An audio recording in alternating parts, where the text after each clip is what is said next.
नमस्कार, स्वागत है आपका रिपब्लिक भारत के डिजिटल प्लेटफॉर्म पर। मैं हूं आपके साथ अनामिका सिंह काली और आज हम बात करेंगे वेनेजुएला पर अमेरिकी हमले की। तेल की भूख या तानाशाही से नफरत। वेनेजुएला के संसाधनों पर कब्जे की जंग ने दुनिया को युद्ध की दहलीज पर खड़ा कर दिया। दुनिया एक बार फिर युद्ध के मुहाने पर खड़ी नजर आ रही है। अमेरिका और वेनेजुएला के बीच टकराव अब सिर्फ बयानबाजी नहीं रहा, बल्कि सीधे सैन्य कार्रवाई और सनसनीखेज दावों तक पहुंच चुका है। अमेरिका ने वेनेजुएला के राष्ट्रपति निकोलस मादुरो के खिलाफ मुकदमा चलाने का ऐलान कर दिया है। अमेरिकी उप विदेश मंत्री के बयान के बाद अब यह मामला और गर्मा गया है और इसी बीच रूस और चीन की भूमिका को लेकर भी बड़ा दावा किया गया है। कहा गया है कि ये दोनों ही ताकतें मादुरो को नहीं बचा पाएंगी। रूस ने हालत को गंभीरता से देखते हुए संयुक्त राष्ट्र सुरक्षा परिषद की आपात बैठक बुलाने की मांग की है। सबसे चौंकाने वाला दावा अमेरिका के राष्ट्रपति डोनाल्ड ट्रंप की ओर से किया गया है। ट्रंप ने अपने social media platform truth social पर पोस्ट करते हुए कहा है कि वेनेजुएला के राष्ट्रपति निकोलस मादुरो और उनकी पत्नी अमेरिका के कब्जे में है। ट्रंप के इस दावे ने पूरी दुनिया में सनसनी फैला दी है। अगर यह दावा सही माना जाए तो इसका मतलब यही निकलता है कि एक संप्रभु देश कोई राष्ट्रपति को कथित तौर पर बंधक बना लिया गया है। यही वजह है कि इस पूरे घटनाक्रम को अमेरिका की खुली दादागिरी और ताकत के दम पर फैसले थोपने की रणनीति के तौर पर भी देखा जा रहा है। शांति का पाठ पढ़ाने वाला अमेरिका अब खुद एक देश की सत्ता को दबाव और हथियारों के दम पर झुकाने की कोशिश करता दिखाई दे रहा है। आरोप है कि अमेरिका ने वेनेजुएला में चुन चुनकर सैन्य ठिकानों को निशाना बनाया, आधुनिक हथियारों का इस्तेमाल किया और साफ संदेश दे दिया कि अब फैसले बातचीत से नहीं होंगे बल्कि दबाव से होंगे। वेनेजुएला पहले से ही आरोप लगाता रहा है कि अमेरिका का असली निशाना लोकतंत्र या मानवाधिकार नहीं बल्कि देश के प्राकृतिक संसाधन है। तेल, खनिज संपदा और लैटिन अमेरिका में रणनीतिक पकड़ यही इसी टकराव की असल वजह बताई जा रही है। यानी ये लड़ाई लोकतंत्र बनाम तानाशाही की नहीं बल्कि वर्चस्व और संसाधनों की जंग है।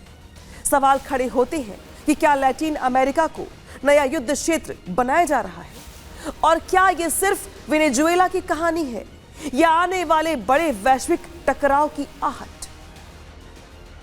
वेनेजुएला जहां हालात सबसे ज्यादा भयावह बताई जा रही हैं, आरोप है कि अमेरिका ने वेनेजुएला पर सीधे सैन्य हमला कर दिया।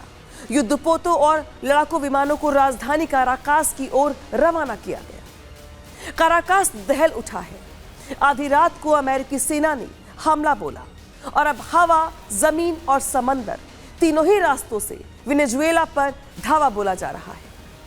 हालात के चलते वेनेजुएला में आपातकाल घोषित कर दिया गया है।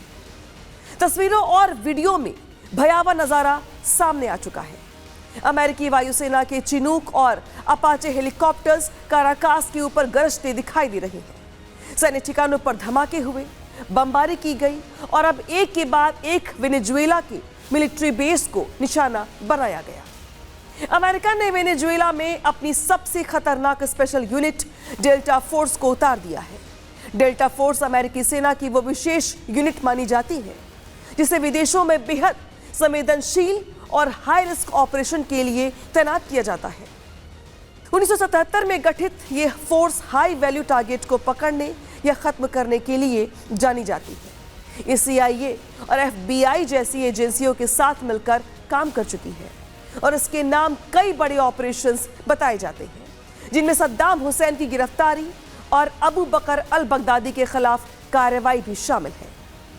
समंदर में भी वेनेजुएला को घेरने का दावा किया जा रहा है। अमेरिका ने अपने कई वॉरशिप तैनात कर दिए हैं। इनमें USS Gravely, USS Jason Denham और USS सैमसन जैसे अत्याधुनिक युद्धपोत शामिल बताए जाते हैं।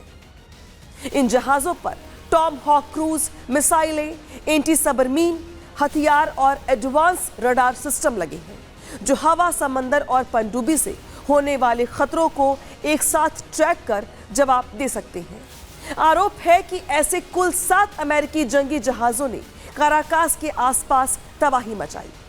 शांति की बात करने वाले ट्रंप अब वेनेजुएला पर खुलकर बम बरसा रहे हैं।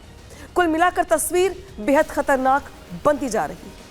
एक तरफ अमेरिका का आरोप है कि उसने वेनेजुएला की संप्रभुता को कुचल दिया, दूसरी ओर रूस और चीन जैसे देश सक्रिय होते दिखाई दे रहे हैं। यूएनएससी में बैठक की मांग इसकी ओर इशारा करता है कि मामला अब सिर्फ 2 देशों का नहीं रहा।